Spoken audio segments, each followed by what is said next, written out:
আশা করি সকলেই ভালো আছো। আমরা পরবর্তী ক্লাসে আলোচনা করেছিলাম দূরত্ব সরণ বিস্তারিত ভাবে। আজকের এই ক্লাসটিতে আমরা আলোচনা করব দ্রুতি ও বেগ নিয়ে। আচ্ছা, দ্রুতি ও বেগটা কি জিনিস? এই জিনিসটা যদি আমাদের ভালো মতো বুঝতে হয় তাহলে আমাদের দূরত্ব ও সরণ জিনিসটা সম্পর্কে খুব ভালো একটি ধারণা থাকতে হবে। যারা দূরত্ব সরণ বিষয়ে আমার এই ভিডিওটি দেখোনি তারা পরবর্তী ক্লাসটা অবশ্যই দেখে নিবা, যার মাধ্যমে তুমি এই ক্লাসটা খুব ভালোভাবে বুঝতে পারবা। দূরত্ব ও বেগ, এই দ্রুতি ও বেগ, এই দ্রুতি ও বেগের সাথে পরবর্তী ক্লাসে একটা খুব সম্পর্ক আছে। কারণ এই দেখো, এই যে দূরত্বের সাথে দ্রুতি সম্পর্ক আছে এবং সরণের সাথে বেগের একটা সম্পর্ক আছে, যেটা আগের ক্লাস দেখলে ভালো লাগবে বুঝতে। আচ্ছা, দ্রুতি, আমরা যদি এই জিনিসটা একটু ব্যাখ্যা দিতে চাই, দ্রুতি আসলে কি? পরিবর্তনের হারটাই কি দ্রুতি। আচ্ছা, এখানে হার কথাটা কিন্তু একটা বিশেষ কারণেই উল্লেখ করা হয়েছে। হার কথাটা আমরা কম্পেয়ার যখন করি দুটা জিনিসের মধ্যে বা চারটা পাঁচটা যে কোনো জিনিসের মধ্যে কম্পেয়ার করলে একটা জিনিসের ক্ষেত্রে কিন্তু হার কখনো ব্যবহার করা হয় না। কারণ হার তো তখনই ব্যবহার করব কারণ যখন আমরা কোনো দুইটা জিনিসের মধ্যে কম্পেয়ার করব। হ্যাঁ, বলতেছি, সমস্যা নেই।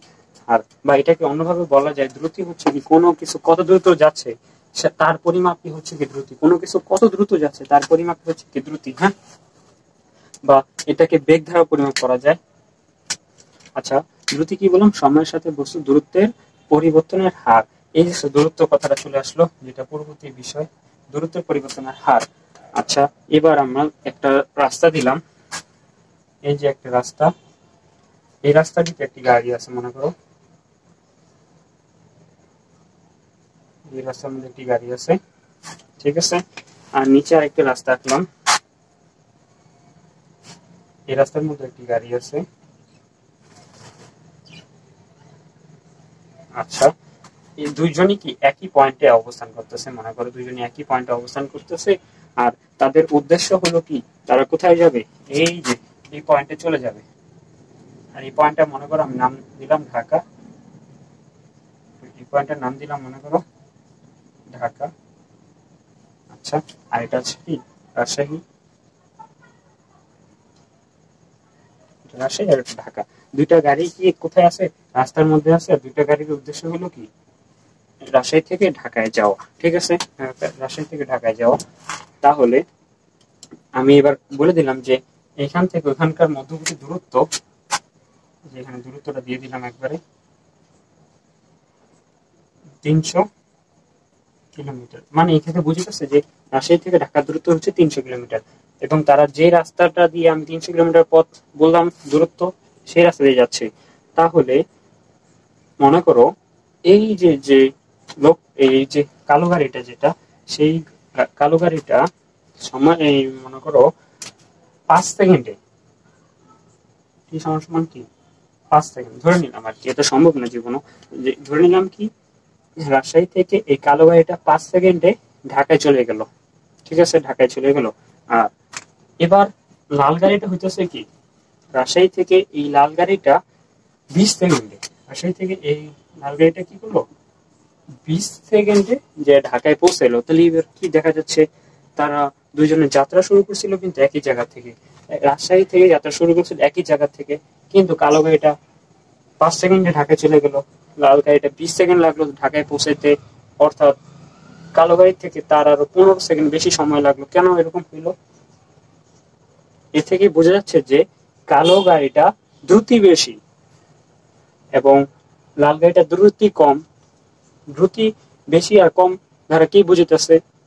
দ্রুতি বেশি দ্বারা বুঝিতেছে যে সে কম সময়ে বেশি পথ অতিক্রম করতেছে বা বেশি দূরত্ব অতিক্রম করতেছে, যে সময়ের সাথে বস্তুর দূরত্বের পরিবর্তনের হার, দূরত্বের পরিবর্তন এর বেশি হয়েছে। কালো গাড়িটা দূরত্ব সময়ের যত, দেখো যদি এটা 300 বলছি, 300 কিলোমিটার বলছি ঢাকা থেকে, রাজশাহী থেকে ঢাকার মধ্যবর্তী দূরত্ব কিন্তু 300 কিলোমিটার।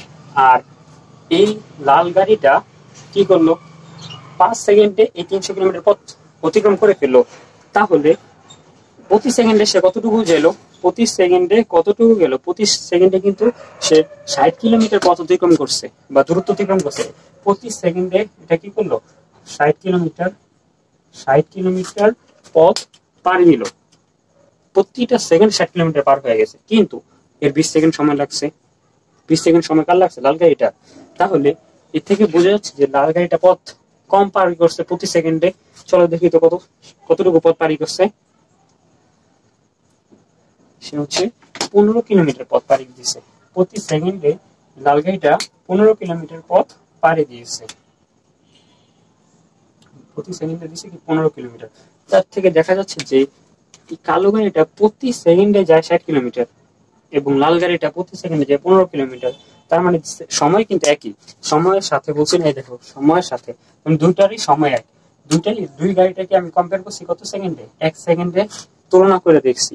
এর জন্য আচ্ছা যে পরে বলতেছি, 1 সেকেন্ডে তুলনা করে দেখছি যে দেখতেছি কালো গাড়িটা বেশি দূরত্ব অতিক্রম করতেছে আর লাল গাড়িটা কম দূরত্ব অতিক্রম করতেছে। কালো গাড়িটা করতেছে কতটুকু দূরত্ব? 1 সেকেন্ডে 60 কিলোমিটার, এটা করতেছে 15 কিলোমিটার। তার মানে এর দ্রুতি কম। কেউ বুঝে ফেললাম যে সময়ের সাথে দূরত্বের পরিবর্তনের হার দেখে হার। এবার কথাটা হারটা একটু ব্যাখ্যা করি যে হারটা কেন বললো। দেখো, হার বলার পিছনে মেইন কারণটা তোমরা অবশ্যই এখন বুঝতে পারতেছো যে আমি এখানে দুইটা গাড়ি আনছি কিসের জন্য। যদি একটা গাড়ি থাকতো, একে আমি কি এর তুলনা করতাম? এর বেগ মাপার পর আমার একটা কোনো মজাই পাইতাম না যে এটা দ্রুত যাচ্ছে নাকি আস্তে যাচ্ছে, কিভাবে বুঝতাম? অন্য একটা গাড়ির সাথে টক্কর দিতেছি এবং বুঝতেছি যে এই গাড়ি থেকে আমার গাড়িটা আগে যাচ্ছে, কারণ এর থেকে আমার বেগ বেশি, এভাবে তো বুঝতেছি বা এভাবে তো মেজার করি। এর জন্য হার কথাটা আনা হয়েছে যে সময়ের সাথে বস্তুর দূরত্বের পরিবর্তনের হার। এবার এক্ষেত্রে দূরত্বের পরিবর্তন হার কার বেশি? কালো গাড়িটার বেশি। এবার বুঝতে পারতেছো যে দ্রুতি কি? দ্রুতি হচ্ছে সময়ের সাথে বস্তুর দূরত্বের পরিবর্তনের হার। অর্থাৎ দেখো এখানে আমি কি করলাম, একক সময়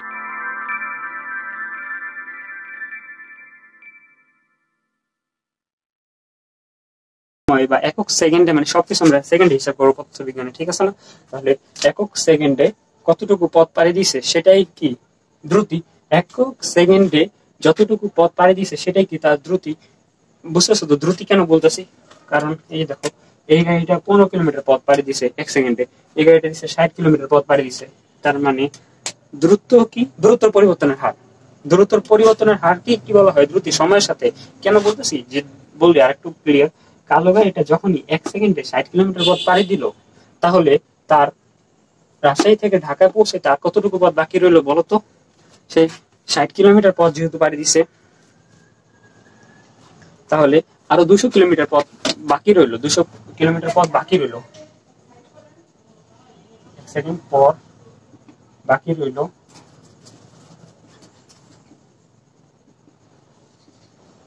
240 কিলোমিটার। বুঝতেছো? এই যে 1 সেকেন্ডে সে গেল 60 কিলোমিটার, তাহলে 1 সেকেন্ড পর বাকি রইলো কত? তার কাছে আরো পথ অতিক্রম করা 240 কিলোমিটার। দেখি তো লাল গাড়িটা কতটুকু পথ বাকি রইলো। লাল গাড়িটার কতটুকু পথ বাকি রইলো? লাল গাড়িটার কতটুকু পথ বাকি রইলো? লাল গাড়িটা 15 কিলোমিটার পথ পাড়ি দিছে 1 সেকেন্ডে। তাহলে 300 বিয়োগ 15, তার মানে আরো তার 285 কিলোমিটার পথ বাকি রয়েছে। 285 কিলোমিটার পথ বাকি রয়েছে। তার মানে দেখতেছো দূরত্বের পরিবর্তন হয়েছে না? এই যে এখানেও দেখো, আগে রাজশাহী থেকে বা এই গাড়িটা বলি, গাড়িটা থেকে ঢাকার দূরত্ব আসলে কতটুকু? 300 কিলোমিটার। 1 সেকেন্ড পর দূরত্ব পরিবর্তন হয়ে কত হলো? 240। কমলো একটু, কারণ গাড়িটা সামনে গেছে। ঠিক আছে, লাল গাড়িটার ক্ষেত্রে কি হলো? প্রথম ক্ষেত্রে দূরত্ব কতটুকু আসছিল? রাজশাহী থেকে ঢাকার 300 কিলোমিটার। 1 সেকেন্ড পর দূরত্ব কত হলো? 285 কিলোমিটার। তার মানে বুঝে যাচ্ছে যে এই লাল গাড়িটার সামনে গেছে, কিন্তু বেশি কোনটা আগে গেছে? কালো গাড়িটা। কালো গাড়িটার জন্য পথ কমে গেল। তার মানে দূরত্বের পরিবর্তন হয়েছে সময়ের সাথে। এই সময়ের সাথে কতটুকু সময় আমরা হিসাব করি? একক সময়। তার মানে একক সময়ে এবার যদি দ্রুতির বিষয়টা আরেকটু ব্যাখ্যা দিই, দ্রুতিটা লিখতে পারি কি আমরা? একক সময়ে বস্তুর দূরত্বের পরিবর্তন। একক সময়ে বস্তুর দূরত্বের পরিবর্তন, এটাই হচ্ছে কি দ্রুতি। আচ্ছা, এবার তাহলে বোঝা যাচ্ছে দ্রুতির একটা গাণিতিক ফর্মুলাটা কি হইতে পারে। দ্রুতি এটাকে আমরা মনে করেন ডি ধারা প্রকাশ করতে পারি। দ্রুতি কিন্তু আমাদের বইয়ের ভিতরে এটাকে বি ধারা প্রকাশ করা আছে। ঠিক আছে, দ্রুতিটা আমাদের বি ধারা প্রকাশ করা আছে। তাহলে আমরা বি ধারা প্রকাশ করি। তাহলে দ্রুতিটাকে আমরা কি লিখতে পারি? আচ্ছা, এভাবে না, আরো একটু ভাঙিয়ে দেখাই। যে মনে করো যে এস সময় এস মানে এটা সেকেন্ড বুঝিতেছি, সেকেন্ড একক সময়ে মানে এস সময়ে অতিক্রান্ত দূরত্ব, অতিক্রান্ত দূরত্ব, দূরত্বকে ডি দ্বারা প্রকাশ করতেছি। এস সময়ে অতিক্রান্ত দূরত্ব ডি, এস অনেক বেশি, কারণ দেখে এস অনেক বেশি হবে এটা কিভাবে বুঝতেছি, দেখো এখান থেকে তার যে এখান থেকে ঢাকায় আসতে তার সময় লাগছে 5 সেকেন্ড, পুরো সময়টা এস হচ্ছে কি পুরো সময়টা, এটা হচ্ছে কি 20 সেকেন্ড পুরো সময়টা। কিন্তু এবার যদি একক সময় বলি তার মানে অবশ্যই কম কম হলে কি জানি করতে পারে, সুতরাং 1 সেকেন্ড সময়ে অতিক্রান্ত দূরত্ব তাহলে হবে কি ডি ডিভাইড বাই এস, ঠিক আছে না, ডি ডিভাইড বাই এস, ঠিক আছে। দেখো তো এস সময় অতিক্রান্ত দূরত্ব ডি, একক সময়ে অতিক্রান্ত দূরত্ব একক টি সময়। আচ্ছা, এই ক্ষেত্রে আমাদের এক জায়গায় ভুল হয়ে গেছে, আমরা দুই জায়গায় একটা জিনিস ভুল করছি।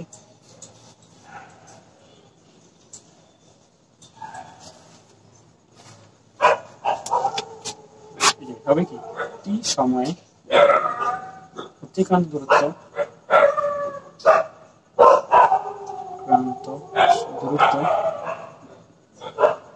টি, আমরা সময়কে কি দ্বারা প্রকাশ করি, টি দ্বারা, এস ধারা না, সরি, টি সময়ে অতিক্রান্ত দূরত্ব হচ্ছে আমরা দিলাম কি ডি, ঠিক আছে ডি। তাহলে একক সময়ে করতে হবে, সুতরাং একক সময়ে অতিক্রান্ত দূরত্ব D divide by T.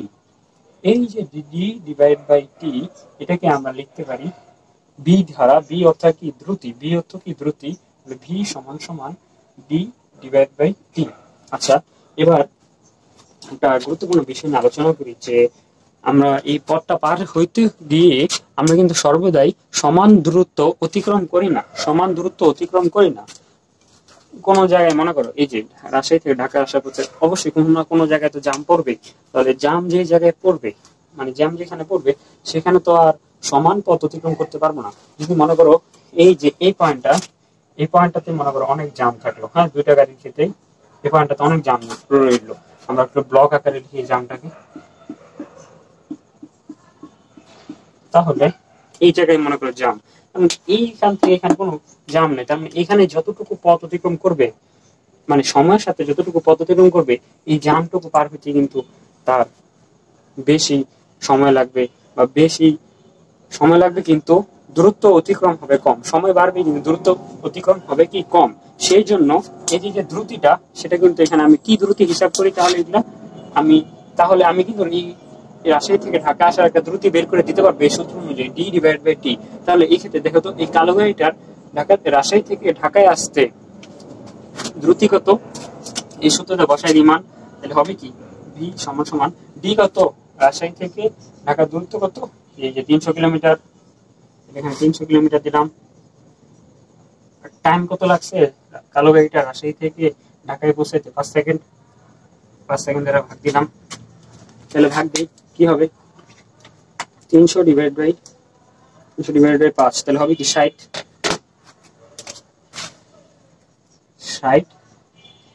Kilometre per second. এই যে এখান থেকে কিলোমিটার পার সেকেন্ড, যে উপরে কিলোমিটার ভাগ সেকেন্ড, ঠিক আছে, এটা একক দিয়ে দিলাম, এই দ্রুত একক কিলোমিটার পার সেকেন্ড দিলাম, সমস্যা নেই, যেটা দিতে পারো এককই হলেও কি মিটার পার সেকেন্ড হবে। আচ্ছা, তাহলে এর থেকে দেখা যাচ্ছে যে আমার পুরো রাস্তাটার মধ্যে আমি এই যে দ্রুতিটা পাইলাম, দ্রুতিটাতে বোঝা যাচ্ছে যে এই গাড়ির দ্রুতি 60 কিলোমিটার পার সেকেন্ড, প্রতি সেকেন্ডে 60 কিলোমিটার, কিন্তু এটা সত্য না, তো এটা তো সত্য কথা না, মানে নিজে বুঝতেছো, কারণ এই জায়গাটাতে কি জ্যামে পড়লে কি তখন তো সময় বেশি পার হবে কিন্তু দ্রুত পরিবর্তন হবে তো কম, তাহলে প্রতি সেকেন্ডে 60 কিলোমিটার কিভাবে যাইতেছে, এখানে অবশ্যই 2 সেকেন্ড তো লাগবেই, 2 সেকেন্ডে তো আর 60 কিলোমিটার যেতে পারবো না, অনেক স্লো টানবে, বুঝতেছো তো কথাটা, যে যখন জ্যামে পড়ে যায় তখন তো আর সময় তো পার হতে থাকে কিন্তু অতিক্রান্ত দূরত্ব কম হয় না, যেখানে ক্লিয়ার রাস্তা থাকে তার তুলনায়, তাহলে এই ক্ষেত্রে তো অতিক্রান্ত দূরত্বটা কম হবে, কিন্তু আমাদের অঙ্ক থেকে বলতেছে কি প্রতি সেকেন্ডে 60 কিলোমিটার করে যাইব, এর থেকে অবশ্যই বুঝতে পারতেছো আমরা যেই কাজটা করলাম এটা কিন্তু এইখানকার তাৎক্ষণিক দ্রুতি বের করি নাই। তাৎক্ষণিক দ্রুতি মানে বোঝা যাচ্ছে যে যে কোনো একটা নির্দিষ্ট মুহূর্তের দ্রুতি আমরা কিন্তু এখানে কি বের করছি, তাহলে গড় গড় দ্রুতি বের করছি। তাহলে এই ক্ষেত্রে আমরা কি মান বের করলাম, কি দ্রুতি বের করলাম, গড় দ্রুতি। তাহলে গড় দ্রুতির উপরে বার দ্বারা লিখতে হবে, ঠিক আছে। গড় দ্রুতির উপরে কিভাবে লিখবো, বার দ্বারা লিখতে হবে, ঠিক আছে।